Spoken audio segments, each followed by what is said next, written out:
Oke, assalamualaikum. Hari ini kita akan membahas tentang kamera basics part 2. Karena di episode 1 lo cukup rame juga dan pada nagih episode 2. Seperti biasa, sebelum mulai kita kumpulkan energi dan let's go.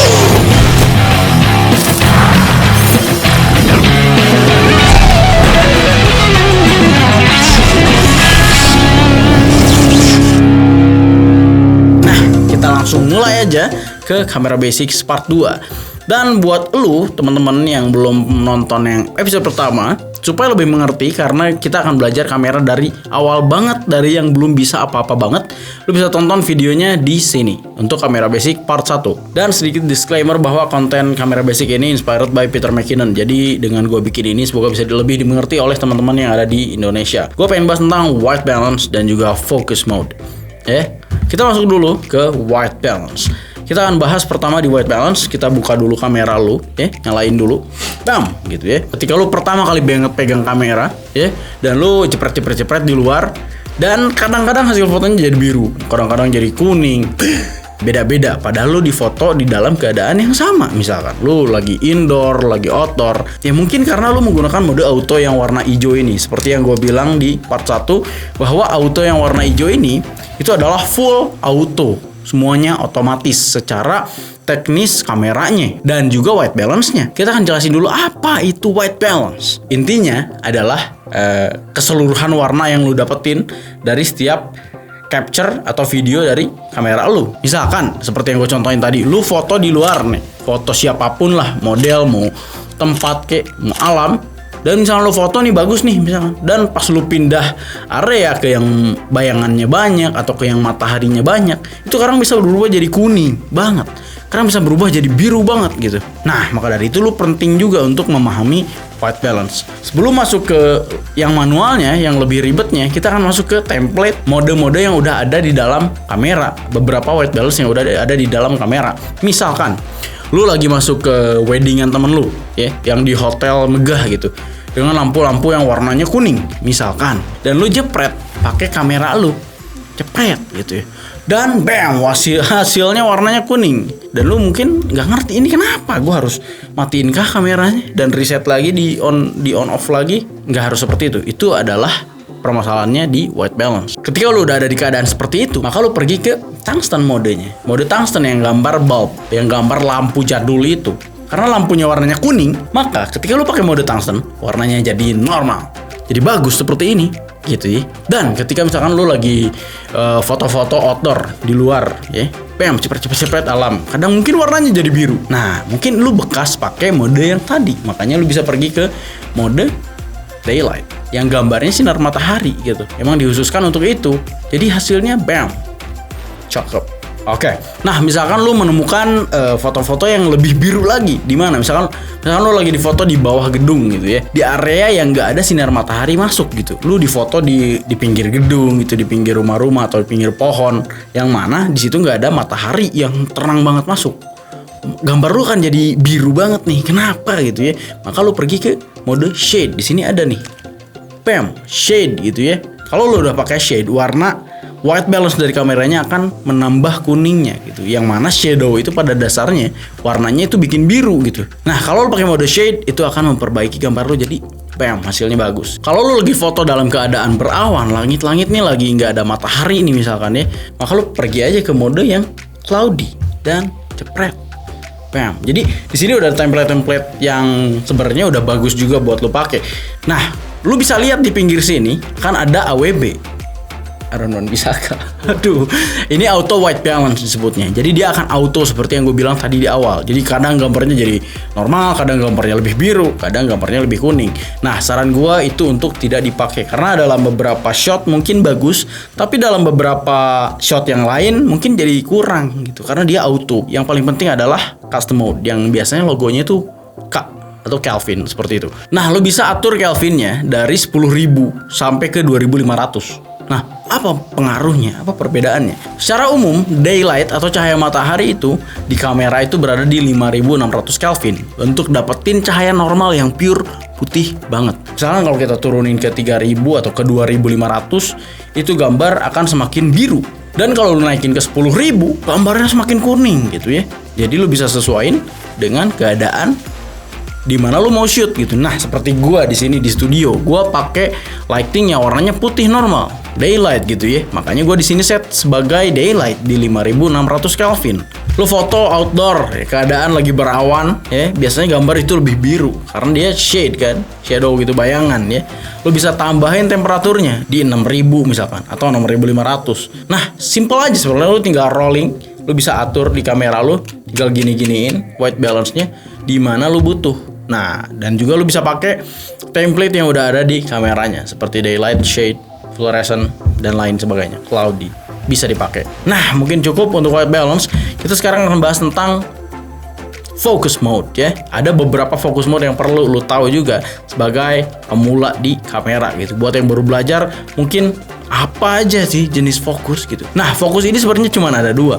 Ada autofocus, ada manual focus. Tapi autofocus pun dibagi menjadi dua. Pusingan lu? Iya, apalagi gua.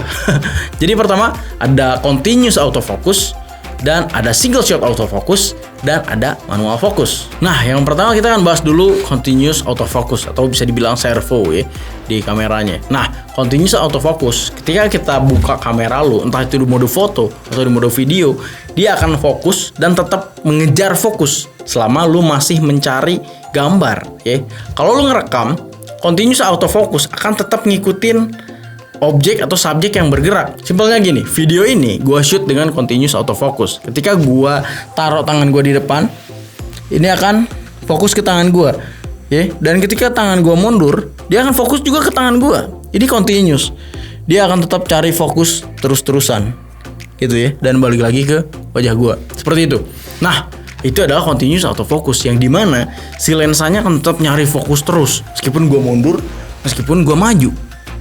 Begitu juga di foto. Continuous autofocus itu enak buat subjek atau objek yang misalkan geraknya itu maju mundur, kiri kanan, atas bawah. Jadi lu lagi di keramaian, lu mau cari foto objek tertentu yang bergerak misalkan ke arah depan, lu lagi foto mobil, foto orang lagi jalan. Dengan continuous autofocus ini akan lebih mudah karena kalau lu pakai mode burst atau foto terus dia fokusnya akan ngikutin orangnya. Jadi akan ngikutin terus. Itu continuous gitu ya. Beda lagi dengan single shot autofocus. Jadi one shot autofocus ya ketika dia lock fokus satu udah gitu. Jadi orangnya kalau jalan ngeblur gitu ya. Misalkan gue udah di lock di sini nih, fokusnya satu di sini. Ketika gue maju, gue akan ngeblur gitu ya. Misalkan gini, di tangan gue gini, ya. Ketika gue mundur, ya udah jadi gak akan fokus ke sini lagi. Karena itu single shot autofocus. Satu aja. Seret, udah. Dia fokusnya di pertama gitu. Kalau misalkan dipakai di fotografi dengan subjek yang bergerak-gerak, itu akan kabur-kaburan fokusnya. Karena single shot. Nah, kebutuhannya buat apa? Buat kita mau di foto studio misalkan ya.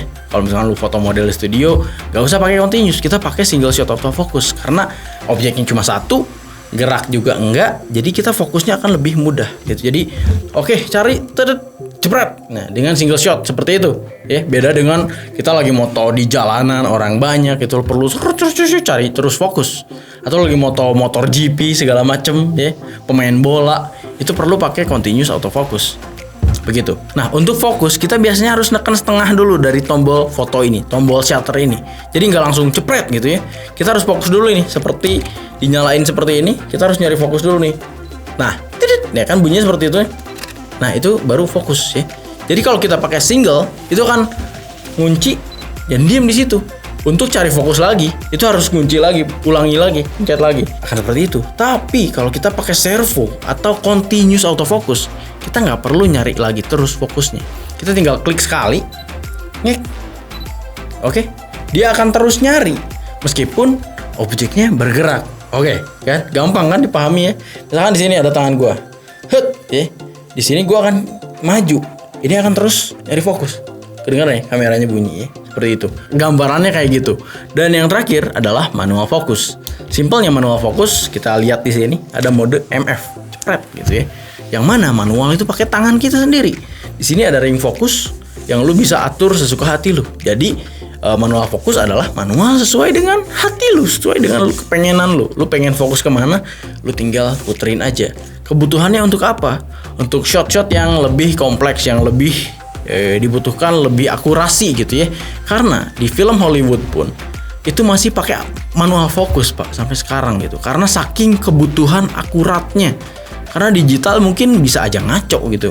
Autofocus secanggih kamera ini, EOS R6 sama lensa L series yang harganya seharga mobil Avanza misalkan ya, ini tuh masih bisa aja ngaco buat fokusnya gitu ya. Beda sama tangan manusia yang sangat bisa presisi gitu. Itulah kenapa di Hollywood pakai manual fokus sampai hari ini. Gitu ya. Nah, misalnya lu pengen nge-shoot yang lebih detail seperti gua pernah nih nge-shoot mata gua yang liatin timeline Premiere Pro, itu gua pakai manual fokus tuh. Gua suruh yang nge-shootnya pakai manual fokus. Jadi saking perlunya fokus ke situ. Gue juga itu lihat dari Landon by the way, dia shoot matanya yang ngeliatin timeline Premiere Pro. Nah, untuk shot-shot makro seperti itu dan shot yang lebih susah untuk fokus, kita pakai manual fokus. Jadi semuanya ada kebutuhannya masing-masing. Dari yang pertama continuous autofocus, kita perlu buat objek yang bergerak cepat. One shot autofocus untuk objek yang satu aja yang diem, cepret gitu ya. Dan manual fokus untuk beberapa shot yang sangat detail. Jadi semuanya ada kebutuhannya masing-masing. So ya, segitu aja bahasan kali ini perihal white balance dan focus mode. Semoga bisa bermanfaat buat lo semua. Dan gue akan lanjutkan di kamera basics part 3. Dan komen di bawah mau dibahas apa tentang kamera basics part 3. Dan bantuin juga misalkan ada teman-teman yang lebih ngerti, bisa kasih tahu juga di komentar di bawah. Oke, segitu aja video kali ini. Semoga bisa bermanfaat buat lo semua. Assalamualaikum and ya.